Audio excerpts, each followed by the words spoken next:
mulai kemarin sampai nanti tanggal 20 April, baik Pemprov DKI dan Kemensos ini sudah menurunkan paket-paket sembako ke lapangan. Yang penting kan kita jangan kasih bantuan ke yang kaya, kan itu aja ya kan.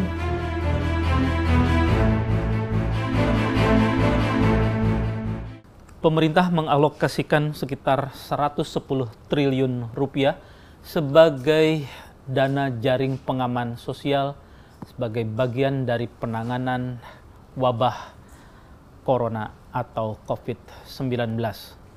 Hal ini terbagi ke dalam sejumlah program di bawah koordinasi langsung Kementerian Sosial.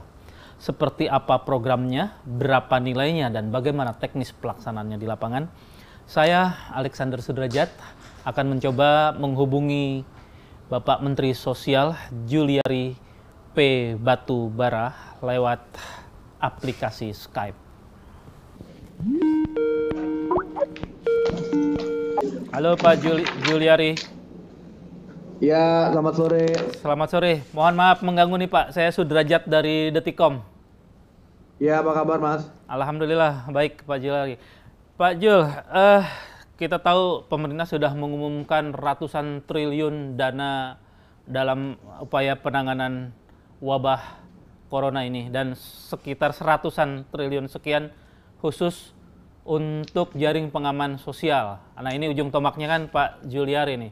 Pak Juliari menjadi semacam sinterklasnya nih dalam hari-hari ke depan. Boleh dijelaskan dulu nggak Pak rinciannya itu? Bantuan sosial 110 triliun itu akan digunakan seperti apa? Sasarannya mana aja? Dalam bentuk apa aja? Ya, yang pertama, 110 triliun itu tidak semuanya di Kementerian Sosial. Oke. Ya. Jadi ada sebagian di Kementerian Koordinator Perekonomian, yaitu bentuknya kartu prakerja, ya. Sekitar 20 triliun. Kemudian ada sebagian di PLN. Ya, itu bentuknya diskon listrik. Tarif listrik itu ya. 40% untuk yang paras mampu sampai 900 VA. Ya. Kemudian ada sebagian di PUPR mengenai diskon bunga untuk kredit bunga masyarakat berpenghasilan rendah. Nah, apa yang ada di Kementerian Sosial? Yang pertama, jadi karena bencana COVID ini, saya berpikir saya harus mengamankan dulu yang memang selama ini sudah menerima bansos, ya. Karena apa? Dalam kondisi normal aja keluarga-keluarga ini kan miskin, apalagi dalam kondisi seperti COVID ini kan tambah miskin. Jadi yang pertama itu yang harus kita amankan dulu. Yang jadi miskin juga ada, tapi saya harus mengamankan yang paling miskin dulu, ya kan? Yaitu keluarga penerima PKH, keluarga penerima kartu sembako, ya. Kemudian tidak hanya sekedar mengamankan itu, tapi untuk kartu sembako dari 15,2 juta saya naikin menjadi 20 juta keluarga. Kemudian PKH juga jadi 10 juta dan indeks-indeksnya saya naikkan. Ya. Nah, itu yang reguler, ya. Nah, tapi ini kan kondisi yang tidak normal nih, dibutuhkan program-program yang khusus. Nah, oleh karena itu Kementerian Sosial yang menjadi domain Kementerian Sosial mengajukan beberapa usulan program kepada Presiden dan sudah disetujui. Yang pertama, khusus untuk warga Jabodetabek. Kenapa? Yang pertama ada dua hal. Ini adalah epicentrumnya dari COVID-19, ya. Di daerah lain tidak separah di Jabodetabek. Kedua, sebentar lagi ini mau bulan puasa, kemudian Idul Fitri, dan biasanya kan akan orang-orang tuh banyak mudik. Kita tahu kalau mereka mudik akan berpotensi menyebarkan COVID-19 di daerah-daerah lain. Oleh karena itu Presiden meminta agar kami memikirkan satu program yang bisa mengurungkan niat calon-calon pemudik ini untuk tidak mudik. Oleh karena itu kami mengusulkan satu program, yaitu bansos sembako. Ya, bansos sembako khusus untuk warga Jabodetabek. Siapa yang menerima? Yang menerima adalah tentunya usulan dari Pemda-Pemda yang terkait. Nama-namanya mereka usulkan, kita koreksi bersama, verifikasi, validasi datanya, sehingga jumlah keluarga yang akan menerima bansos sembako Jabodetabek ini sekitar 1,8 juta keluarga. Ya. Jadi kalau dikali satu keluarga ada 4 jiwa, bapak, ibu, anak 2 itu bisa 7, ya hampir 7,5 mungkin ya, 7,5 juta jiwa. Ini yang akan terima dan tanggal 20 April ini sudah mulai turun. Nah, pertanyaannya, waduh ini nunggu 20 April kan lama, terus gimana kita? Kan pasti ini kan pertanyaan berikutnya tuh ya kan. Nah, di saat mulai kemarin sampai nanti tanggal 20 April, baik Pemprov DKI dan Kemensos ini sudah menurunkan paket-paket sembako ke lapangan. Jadi masing-masing nih menggunakan anggaran masing-masing. Kalau yang tadi kan anggarannya dari Kemensos dari pusat ya. Karena kita ada proses administrasi, penganggaran segala macam kan butuh waktu, namanya administrasi keuangan negara kan ada butuh waktunya. Uangnya kan belum ada bisa kita langsung pakai. Ya, meski darurat harus tertib juga ya Pak ya. Ya pasti, satu saat kan nanti bisa ada pemeriksaan-pemeriksaan yang kita nggak mau juga lah ya. Tim kita juga kan mereka bekerja keras tapi kan juga harus tertib. Nah jadi itu yang untuk Jakarta. Kemudian yang di luar Jakarta, kami akan menjalankan program khusus bansos tunai. Dulu disebutnya bantuan langsung tunai. Cuman kami tidak ingin menggunakan istilah BLT, tapi kita ingin menggunakan istilah bansos tunai yang kita alokasikan untuk 9 juta keluarga. Siapa mereka? Yang pertama, mereka ini adalah bukan penerima manfaat dari PKH, bukan penerima manfaat dari sembako, bukan penerima manfaat dari kartu prakerja yang minggu depan diluncurkan. Supaya apa? Supaya tidak bertumpuk-tumpuk bantuannya nanti ke yang itu-itu aja. Jadi kita sisir. Begitu dia namanya ada di PKH, kita hilangkan. Begitu dia ada namanya di sembako, kita hilangkan. Begitu namanya ada di kartu prakerja, walaupun produk baru, kita hilangkan juga. Nah ini nanti tentunya data-datanya, pertama kita ambil dari data yang ada di kita dulu. Data terpadu kesejahteraan sosial, DTKS. Kan kita punya data 29 juta keluarga ya. Kita ambil dari situ, kita konfirmasikan ke daerah. Data-data ini bagaimana? Kalau kurang mau ditambahkan berapa? Nanti jadi data ini siapa yang menerima ini tentunya adalah kesepakatan antara Kemensos dan daerah. Jadi tidak satu pihak full daerah yang menentukan atau full Kemensos yang menentukan. Ini kesepakatan. Itu besarannya berapa, Pak? Ya, jumlah bansos tunai ini 600.000 per keluarga dikali 3 bulan. Sama juga dengan tadi bansos sembako adalah paketnya itu nilainya 600.000 selama 3 bulan. Kartu prakerja juga nanti 600.000 selama 4 bulan kalau nggak salah. Jadi memang angkanya kita jaga di 600.000. Tapi di luar ini semua, Mas, kita juga mendengar dan bukan hanya mendengar, bahkan Presiden meminta, ya, menginstruksikan kepala-kepala daerah ini juga merealokasikan anggarannya dan menggelontorkan juga bansos-bansos dengan menggunakan APBD di daerahnya. Kan ada beberapa daerah yang APBD-nya besar sekali. Jakarta 87 triliun. Jawa Barat 40-an ya. 50 triliun, iya. Mungkin Jawa Tengah, Jawa Timur hampir 40 triliunan. Ini kan hampir pasti banyak sekali program yang nggak bakal jalan ya kan, pembangunan ini pembangunan itu kan kondisinya juga tidak mungkin untuk dijalankan. Jadi bisa di-switch untuk itu ya Pak ya? Bisa di-switch. Jadi apa yang Bapak Presiden bilang, jadi kombinasi bansos dari pusat ya, ditambah lagi dari daerah, bahkan bansos dana desa itu nanti itu sebagian juga akan digunakan bansos tunai. Ini banyak nanti. Tinggal kita koordinasi aja Kemensos dengan Kemenko Perekonomian, dengan Kemendes plus Pemda untuk memastikan bahwa penerima-penerima bansos ini nggak bertumpuk-tumpuk di keluarga-keluarga tertentu saja. Jadi memang bersabar sedikit ya masyarakat, tapi saya kira mulai bulan depan ini udah akan banyak bansos-bansos dari pusat maupun dari daerah ya, yang skalanya masif ya. Walaupun sekarang sudah ada juga kan yang nurun-nurunin paket sembako tapi nanti saya yakin mulai awal atau Mei ke sana paling lambat itu akan sudah masif, Mas. bansos-bansos yang turun itu. Nah, Pak Menteri, saya memposisikan diri sebagai orang miskin di ibu kota misalnya ya. Oke. Kira-kira ada syarat khusus nggak untuk bisa dapat semua bantuan itu? Kan misalnya Yang mana warga nih, bantuan yang mana nih? yang khusus di DKI. Kan Sembako. misalnya saya pedagang, tapi saya dari luar kota, KTP saya luar kota misalnya.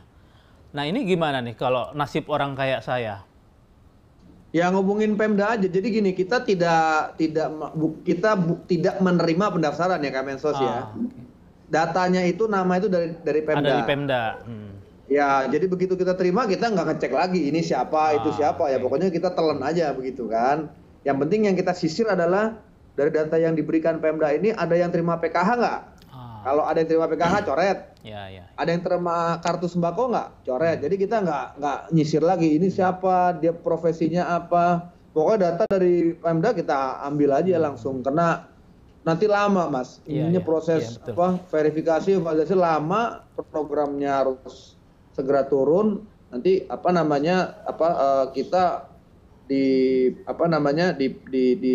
dituduh kita tidak peduli kepada rakyat gitu. Masyarakatnya, iya, iya. Nah, yang jadi pertanyaan juga masyarakat ini, kok 600.000 untuk 3 bulan, artinya sebulan cuma 200.000 gitu kan? Enggak 600.000 per bulan. Lalu per bulan. Itu dengan 2 anak, artinya satu orang 150.000 per bulan. Ya nggak bisa dihitung kayak gitu Mas, pasti nggak cukup.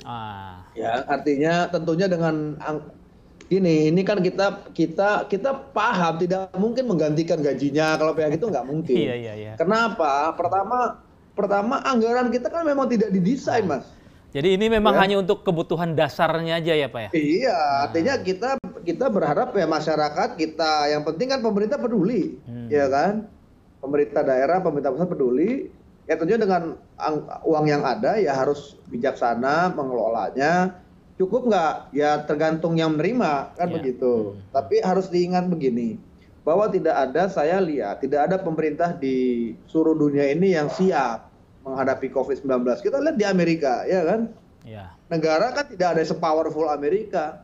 Itu sampai ada pasien-pasiennya itu di trotoar, ditaruh aja dikasih tenda, ada pakai infus di luar. Seperti itu kan, kacau gitu ya kan.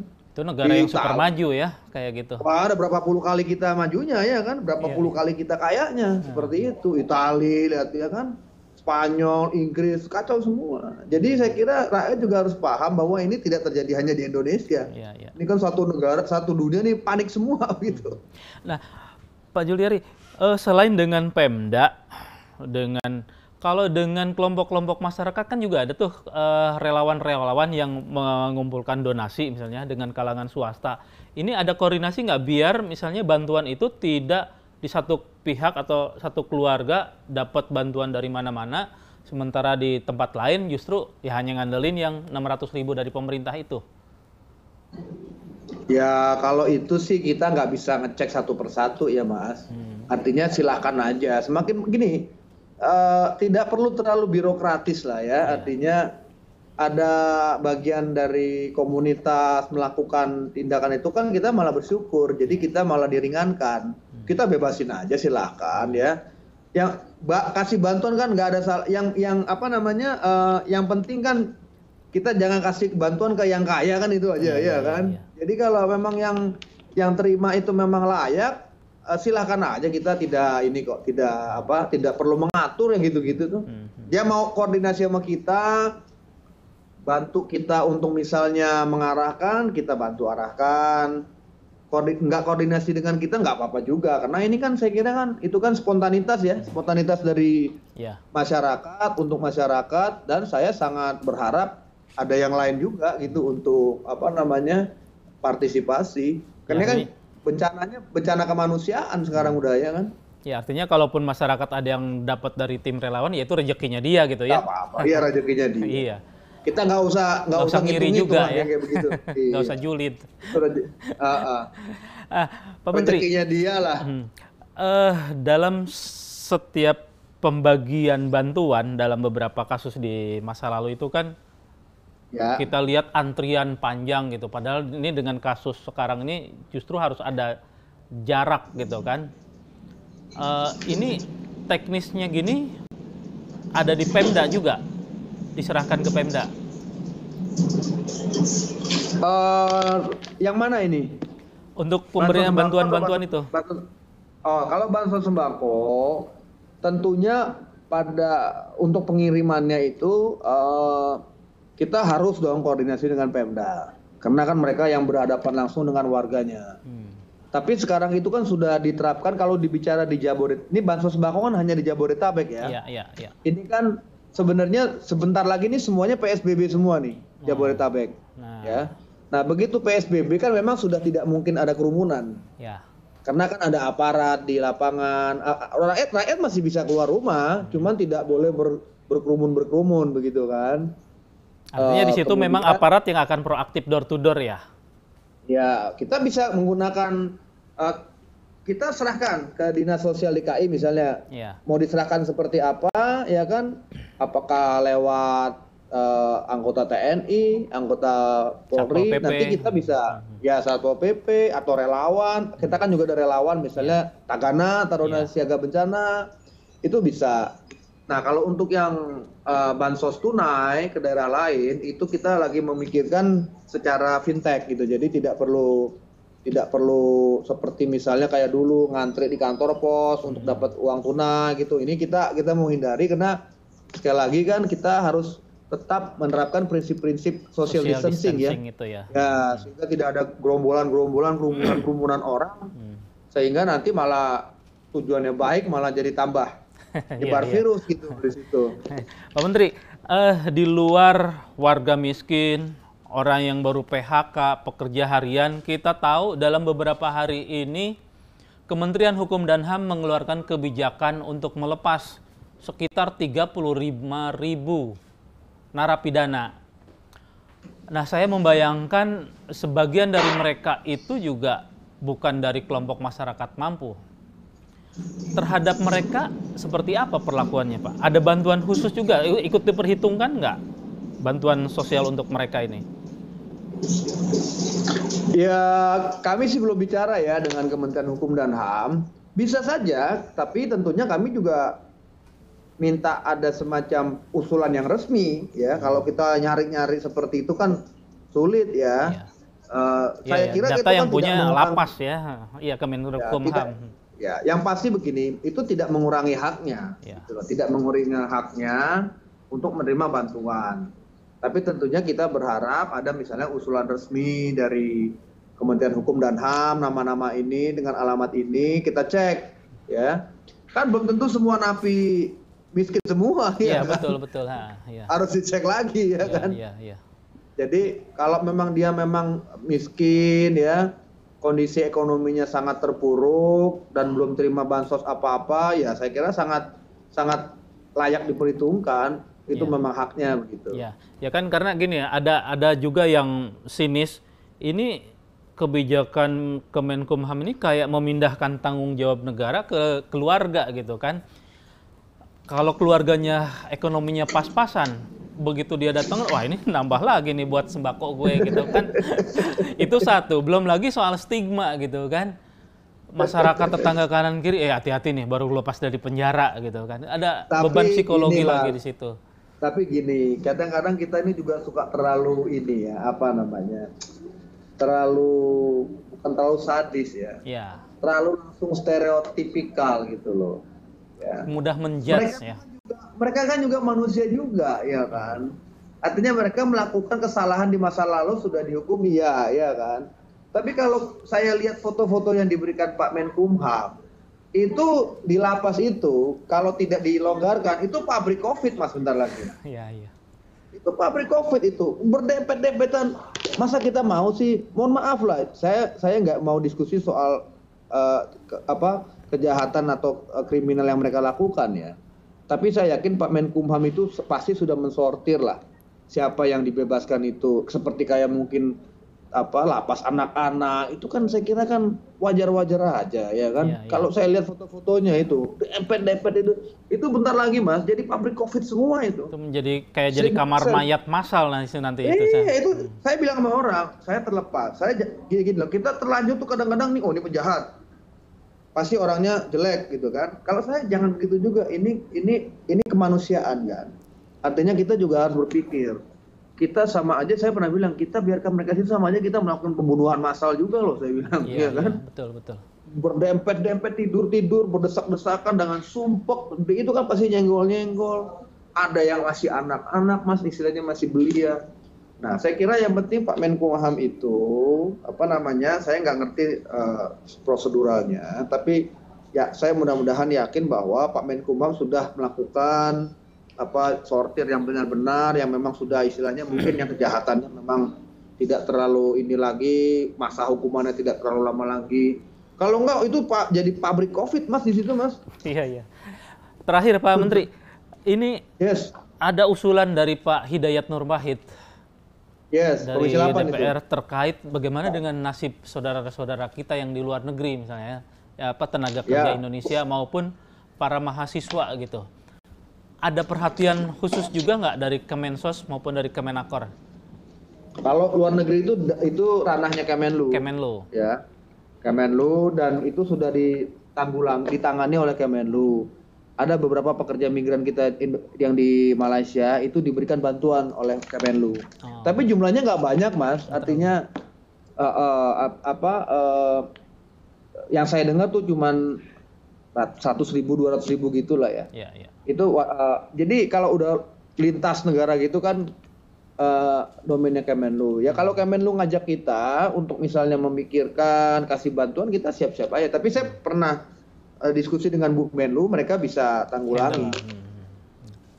Oke, Pak Juliari, terima kasih atas waktunya. Terima kasih ya. Selamat bertugas. Semoga program bansosnya berjalan sesuai dengan sama-sama sehat selalu. Dengan target. Oke, terima kasih. Detikers, demikian bincang-bincang saya dengan Menteri Sosial Bapak Juliardi P. Batubara. Dari paparan beliau tergambar jelas, yang utama antara lain bahwa jumlah 110 triliun itu tidak sepenuhnya berada di Kementerian Sosial, tetapi terbagi ke kementerian lain termasuk pemerintah daerah. Dan dana sebesar itu tidak melulu dibagikan dalam bentuk tunai atau dalam sembako, tetapi juga dalam bentuk antara lain penundaan pembayaran cicilan kredit dan diskon pembayaran listrik. Semoga dari paparan Pak Juliardi tadi, kita semua dapat memahami dengan baik seputar bantuan sosial dalam rangka penanganan COVID-19 ini. Kita jumpa kembali dengan